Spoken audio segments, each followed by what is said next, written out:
Vivian Vance broke her silence about I Love Lucy before her death in 1979, and what she revealed will shock you. For 6 seasons, Ethel Mertz became one of television's most iconic sidekicks. But behind the laughter, there were devastating betrayals and vicious fights and secrets that CBS buried for decades. Vivian spoke candidly in her final years, and what she admitted changes everything. The real reason she almost quit after season 2. Why Lucille Ball made her gain weight and dress frumpy. The cruel contract clause that destroyed her confidence. Why she and William Frawley despised each other so much they refused to speak off camera. And the one truth about her friendship with Lucy that was completely fake. This is not some nostalgic look back at classic television. These are confessions from Vivian Vance herself, exposing the dark reality of working on the most beloved sitcom in history. If you think you know the story of I Love Lucy, you are about to discover you have been lied to for over 70 years. Let us dive into what Vivian finally admitted when she had nothing left to lose. Before we dive into video, please subscribe to our channel. When Vivian Vance was offered the role of Ethel Mertz in 1951, she did not want it. She was a successful stage actress in New York, performing in serious dramas and musicals. The idea of playing a frumpy landlady on a television sitcom felt like a massive step backward, but Vivian was going through a difficult divorce and she needed the money desperately. Her agent convinced her to at least meet with Lucille Ball and Desi Arnaz. Vivian flew to Los Angeles, expecting a quick audition and a polite rejection. What happened instead changed her life forever, but not in the way anyone imagined. Vivian revealed in interviews before her death that the moment she met Lucy, she knew something was wrong. Lucy looked her up and down and frowned.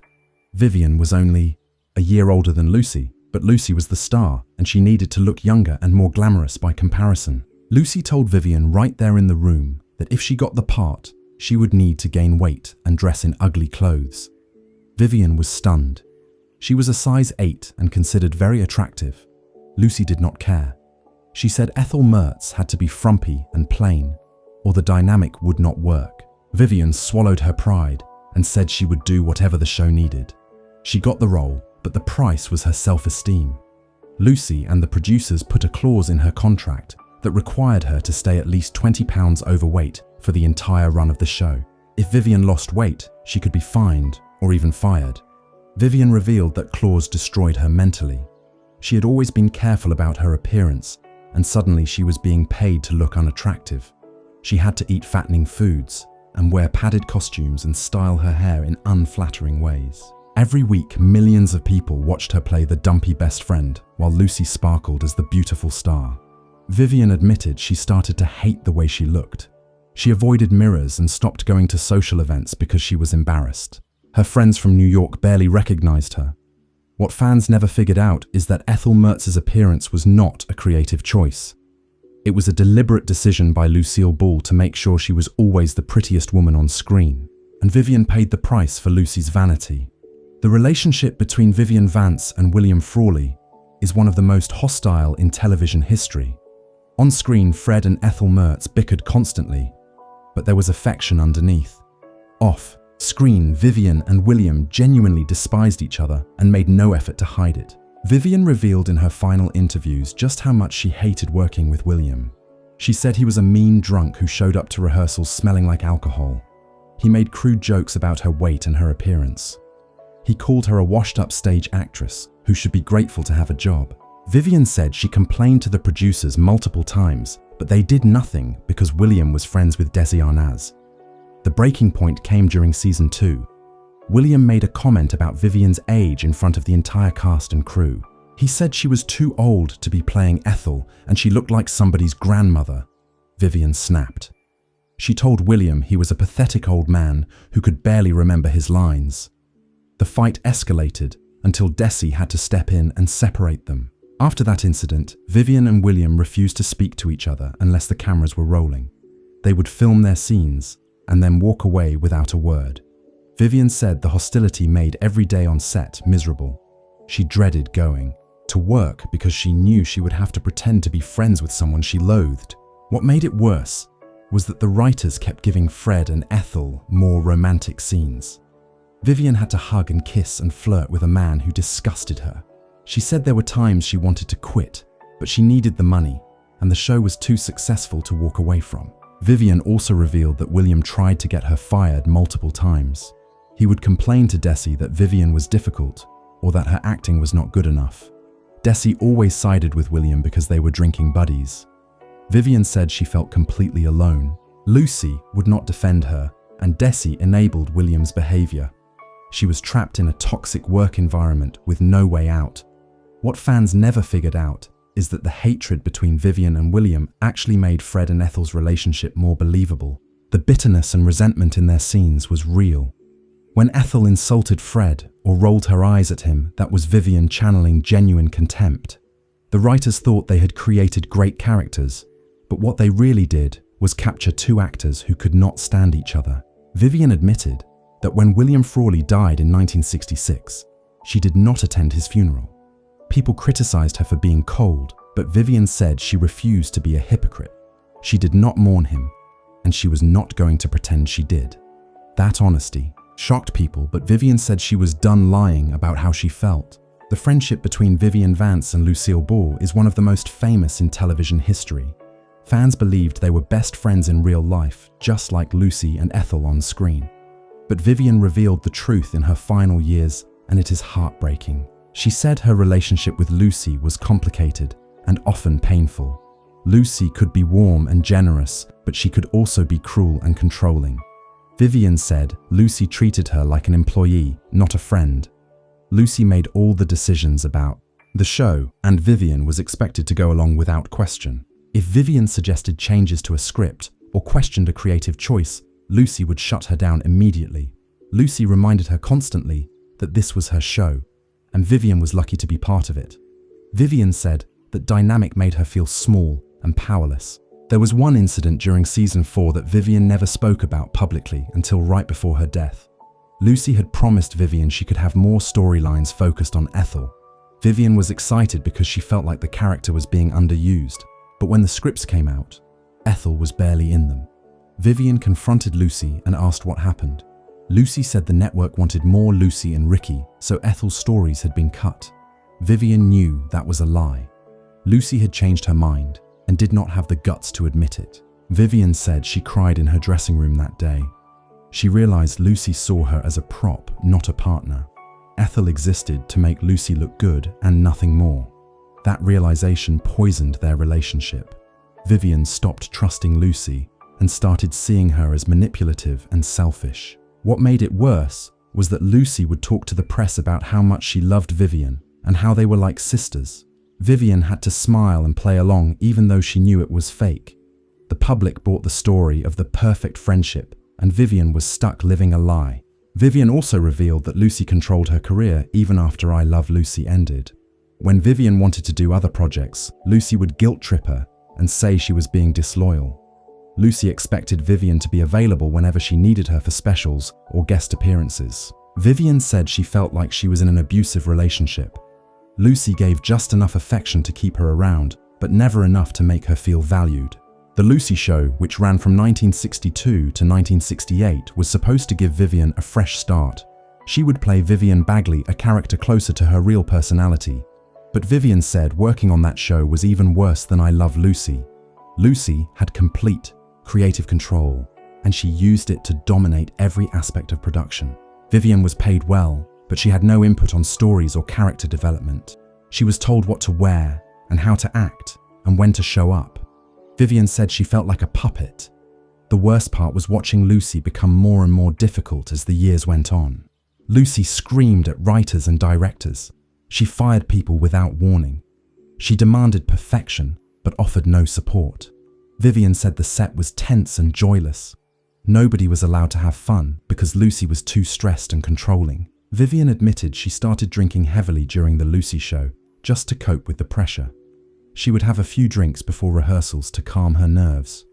She knew it was unhealthy, but she did not know what else to do. When the Lucy Show ended in 1968, Vivian was relieved. She thought she was finally free from Lucy's control. But Lucy immediately started planning another show and assumed Vivian would join her. Vivian shocked everyone by saying no. She told Lucy she was done and needed to live her own life. Lucy was furious. She felt betrayed and told Vivian She was being ungrateful. Vivian did not care. She said no amount of money was worth sacrificing her mental health and dignity.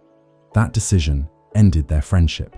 Lucy and Vivian barely spoke for the next decade. When they did reunite for a special in 1977, it was awkward and forced. They smiled for the cameras, but Vivian said there was no warmth between them. Lucy never forgave her for walking away, and Vivian never forgave Lucy for the years of manipulation and control. What fans never figured out is that Lucy and Ethel's friendship was the greatest acting performance of Vivian Vance's career. She made millions of people believe in a bond that did not really exist, and that performance cost her everything. One of the most painful revelations Vivian Vance made involves how I Love Lucy destroyed her personal life. Vivian was married 4 times, and every marriage failed partly because of the show. Her second husband, Philip Ober, was an actor who resented Vivian's success. He felt emasculated by the fact that his wife was more famous and wealthy than he was. Vivian said Philip became verbally abusive and accused her of caring more about the show than their marriage. The accusation was not entirely wrong. Vivian admitted she was so consumed by work that she neglected her relationship. She would come home exhausted and irritable. She had no energy for intimacy or conversation. Philip would try to talk to her, and Vivian would snap at him. The marriage fell apart, and they divorced in 1959.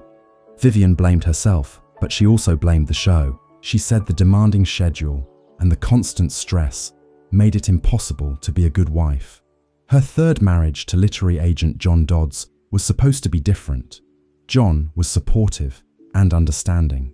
He did not care about Hollywood or fame, but Vivian said even that relationship suffered because she could not let go of the bitterness from I Love Lucy. She was angry all the time.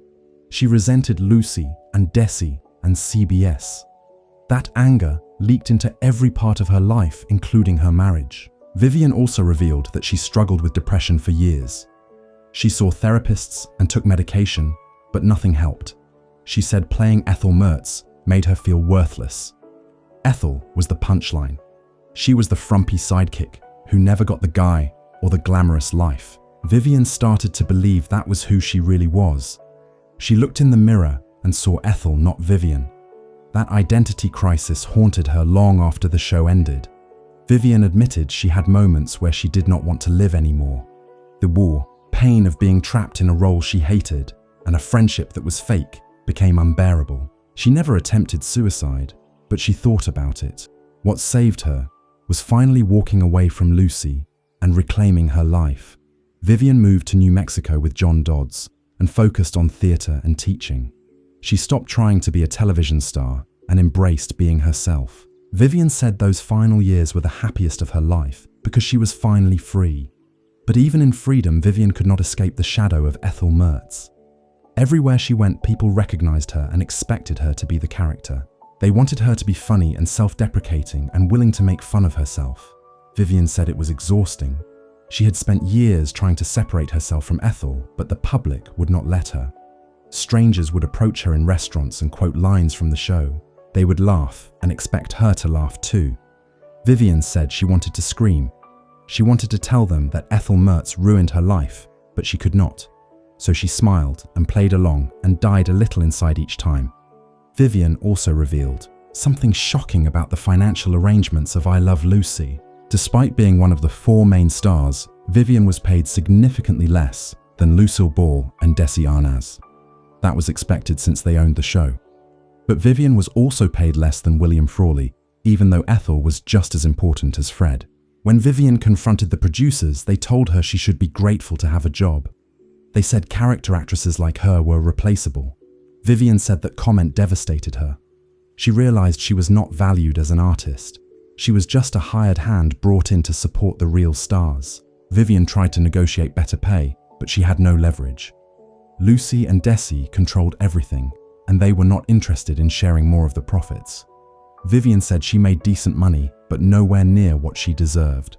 When I Love Lucy went into syndication and made hundreds of millions of dollars, Vivian received almost nothing. She watched Lucy and Desi become incredibly wealthy while she struggled to pay her bills. That injustice haunted her for the rest of her life. What made it worse was that Vivian could not even complain publicly. Her contract included a clause that prevented her from speaking negatively about the show or the producers. If she violated that clause, she could be sued. Vivian said she felt silenced and powerless. She had given 6 years of her life to I Love Lucy, and she was not allowed to tell the truth about what it cost her.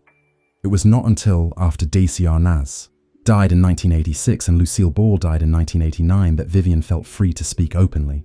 But by then, she was already sick with cancer and running out of time. She did a few interviews where she hinted at the difficulties, but she never got to tell the full story. Vivian died in 1979, taking many secrets with her. One of the most disturbing things Vivian revealed was how the show affected her mentally. She said there were days when she could not tell the difference between herself and Ethel Mertz. She would be at home doing normal things, and suddenly she would hear Ethel's voice in her head.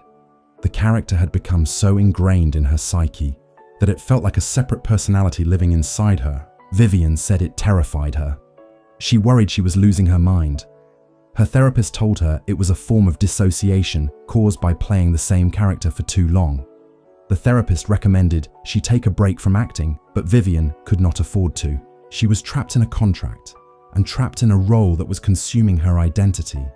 Vivian also admitted that she resented the fans. She knew that was unfair because they loved the show and they loved Ethel. But Vivian could not help feeling angry. The fans had no idea what she had sacrificed. They did not know about the weight clause or the pay disparity or the abuse from William Frawley. They just saw a funny character on television and assumed Vivian's life was wonderful. Vivian said she wanted to tell them the truth, but she knew they would not believe her. People did not want to hear that their favorite show was built on exploitation and misery. They wanted to believe the fantasy. So Vivian stayed silent and let them believe whatever they wanted. In her final years, Vivian tried to make peace with her legacy. She acknowledged that I Love Lucy was groundbreaking and that Ethel Mertz was an important character. She admitted that despite everything the show gave her opportunities she would not have had otherwise. But Vivian also said she wished things had been different. She wished Lucy had treated her with more respect. She wished the producers had paid her fairly. She wished she had been strong enough to walk away sooner. Vivian said her biggest regret was not valuing herself enough. She let other people define her worth, and she spent decades trying to recover from that mistake. Vivian Vance's story is a tragedy that most fans never knew about. Behind the laughter and the iconic friendship was a woman who suffered in silence. She was forced to sacrifice her appearance and her dignity to make someone else look good. She endured abuse from a co-star and manipulation from a so-called friend. She was underpaid and undervalued and trapped in a contract that controlled every aspect of her life. Vivian gave everything to I Love Lucy, and it took everything from her. That is the truth CBS never wanted anyone to know. The beloved sitcom that brought joy to millions was built on the broken spirit of Vivian Vance. She carried that burden until the day she died, and even then, most people did not know the full story. What fans never figured out is that Ethel Mertz was not the lovable sidekick they thought she was. She was a prison that Vivian Vance could never escape, and the woman who brought her to life paid a price that no amount of fame or money could ever justify.